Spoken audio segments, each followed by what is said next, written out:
बार सत्यभामा के आग्रह पर भगवान श्री कृष्ण ने बताया कि पत्नी अगर पति का अवहेलना करती है तो उसकी क्या गति होती है।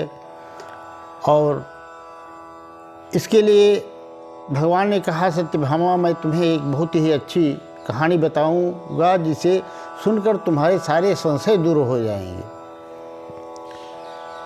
तो भगवान श्री कृष्ण ने कहा कि अयोध्यापुरी में एक इक्ष्वाकु नाम के राजा रहा करते थे और बड़े ही पराक्रमी, कुशल, सामर्थ्यवान, न्यायप्रिय राजा थे।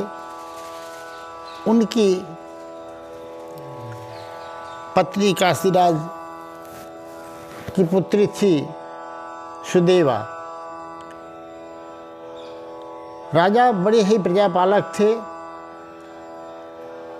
और हर विद्या में निपुण थे। उनके महल के थोड़ी दूर बाहर पर एक जंगल था जहाँ पर एक सूअर अपने सुअरनी और बच्चों के साथ विहार करता था। वह बहुत ही बलशाली था और हिंसक भी था। उसकी गर्जना से लोग इतना डर जाते थे कि राज्य के लोग उस रास्ते पर जाना भी डरते थे और नहीं जाते थे। राजा ने यह बात जब सुनी तो उन्होंने निश्चय किया कि इस सूअर को समाप्त कर देना चाहिए ताकि राज्य के लोगों का आना जाना शुरू हो सके और बिना डर के, बिना भय के सभी अपने रास्ते से आ जा सकें।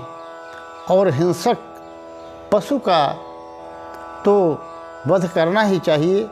वैसे भी राजा हर विद्या में निपुण थे, बड़े बड़े हिंसक पशुओं को, शेरों को, बाघों को मार चुके थे। तो उन्होंने निश्चय किया एक दिन अपने साथ बहुत से बधिकों को, सैनिकों को एवं कुत्तों को साथ में रानी सुदेवा को लेकर के उस सूअर का वध करने के लिए वन में गए। और उन्हें आता देख कर कि वह सूअर अपनी सुअरनी से कहने लगा कि देखो, राजा बड़े ही पराक्रमी हैं, मुझसे युद्ध करने आ रहे हैं और मुझे मारने के लिए आ रहे हैं, ये निश्चय है और मैं उनसे युद्ध करूंगा। तुम अपने बच्चों को लेकर के पर्वत की कंदरा में घुस जाओ, अपनी जान बचाओ। ये मुझे निश्चय प्रतीत हो रहा है कि वो मुझे ही मारने आ रहे हैं। तब सुअरनी ने कहा कि पतिदेव, मैं सदैव आपके द्वारा ही पालित रही हूँ। आप इतने बलवान हैं कि आपकी गर्जना से बड़े बड़े हिंसक जानवर भाग जाते हैं जो कि हमारे पास नहीं फटकते। हमारी और हमारे बच्चों की सुरक्षा तो आप ही करते हैं और राजा बलवान हैं, आपके बगैर हम सुरक्षित कैसे रह पाएंगे।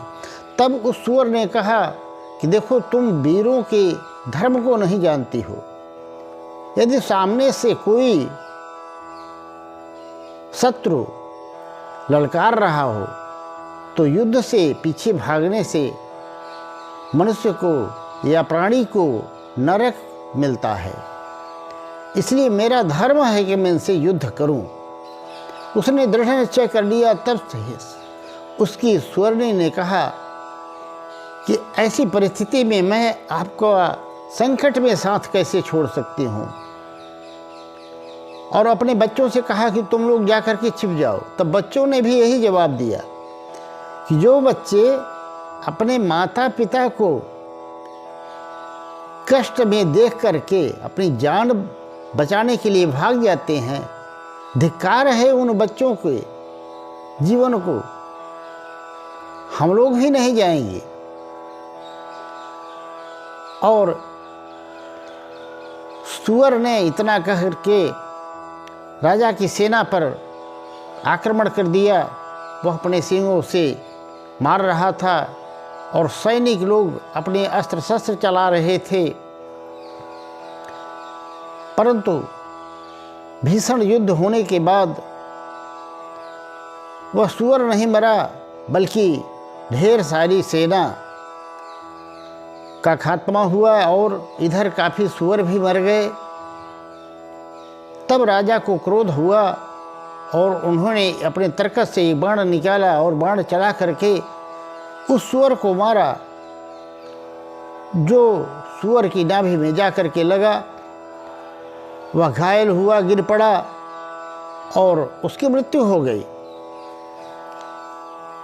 अब तो वह सूअरनी बहुत ही दुखी हुई और फिर अपने बच्चों से एक बार कहा, अपने बड़े बेटे से, कि तुम इन छोटे बच्चों को, भाइयों को अपने लेकर के चले जाओ सुरक्षित स्थान पर, मैं इन लोगों से युद्ध करूंगी, पतिदेव का अनुगमन करूंगी।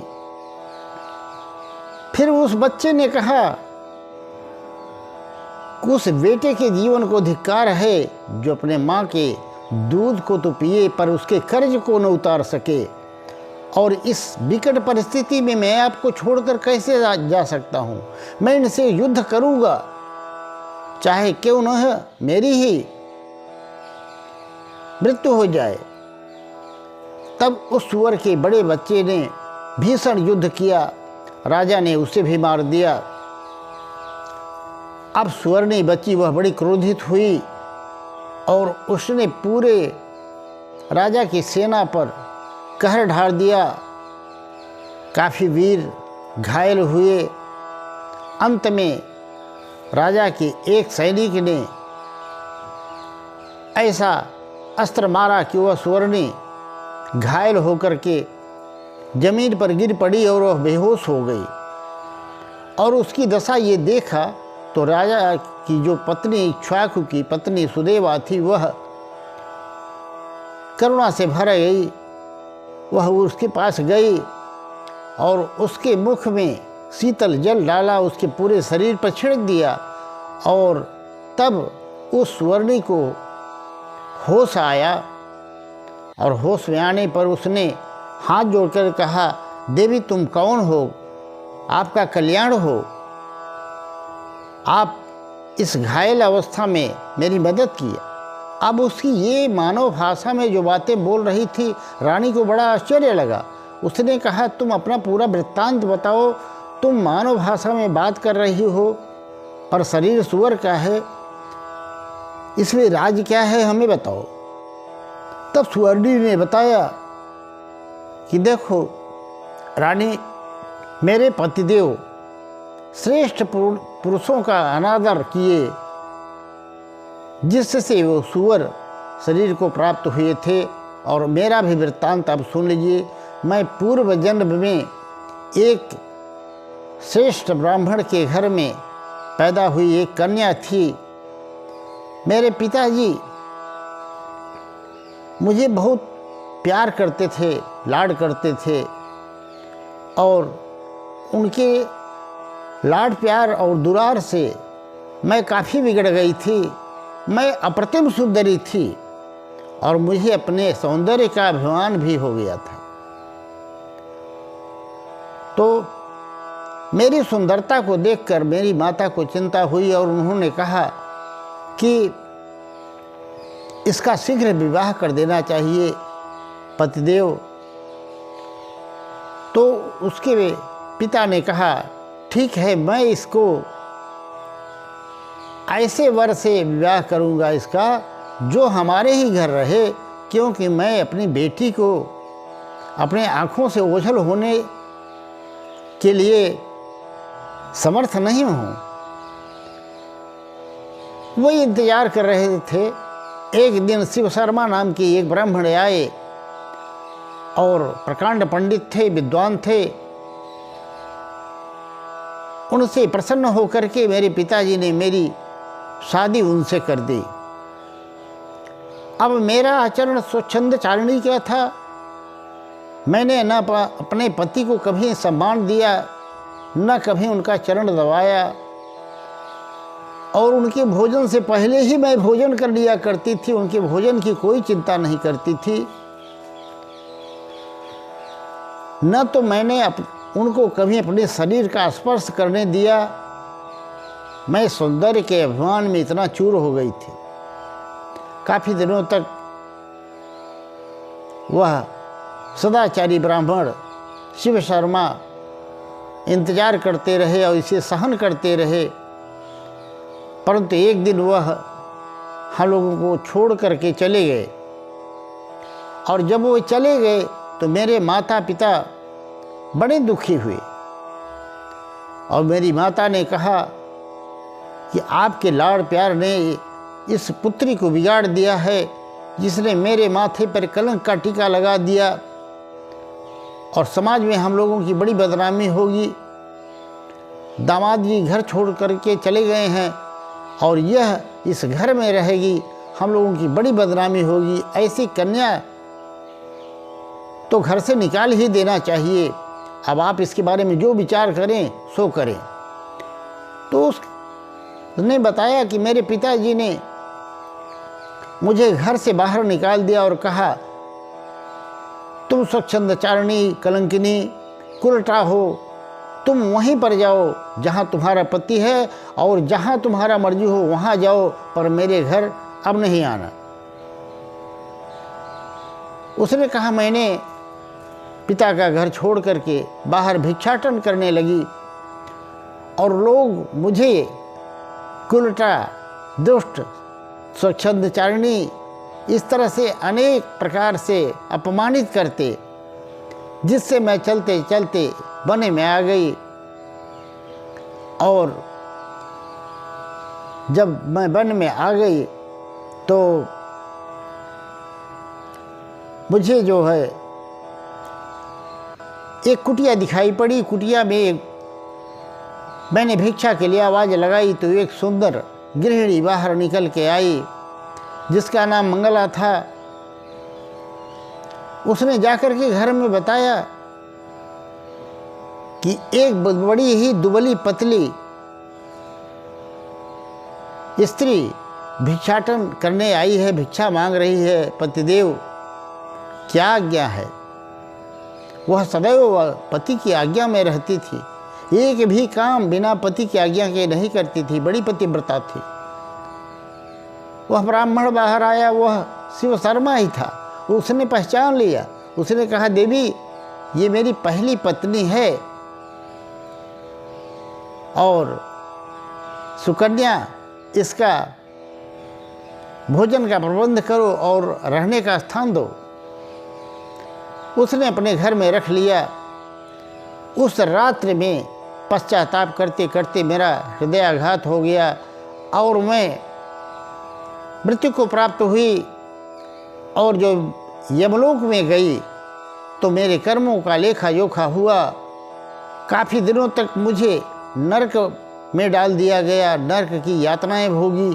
उसके बाद यमराज ने मुझे इस सुअर का शरीर दिया और इतना कह करके उसने बताया कि वही सुवर्णी मैं हूँ और आज आप लोगों को समक्ष पा करके मैं इस शरीर से मुक्ति पा ली है और मैं अब जा रही हूँ। इतना कह करके उसने प्राण त्याग दिए। रानी ने देखा कि उसके शरीर से एक दिव्य सुंदर स्त्री प्रकट हुई और वह सीधे विष्णुलोक को चली गई। मित्रों, जो पत्नी अपने पति की अवहेलना करती है, उसे कटु शब्द बोलती है, उसके भोजन करने से पहले स्वयं भोजन कर लेती है और अपने पति का बात बात पर अपमान करती है, उसको इस तरह की यातनाएं भोगनी पड़ती है। वह समय से पहले दूसरे जन्म में विधवा हो जाती है और उसे अनेक नरकों की प्राप्ति होती है। ऐसा भगवान श्री कृष्ण ने बताया। तो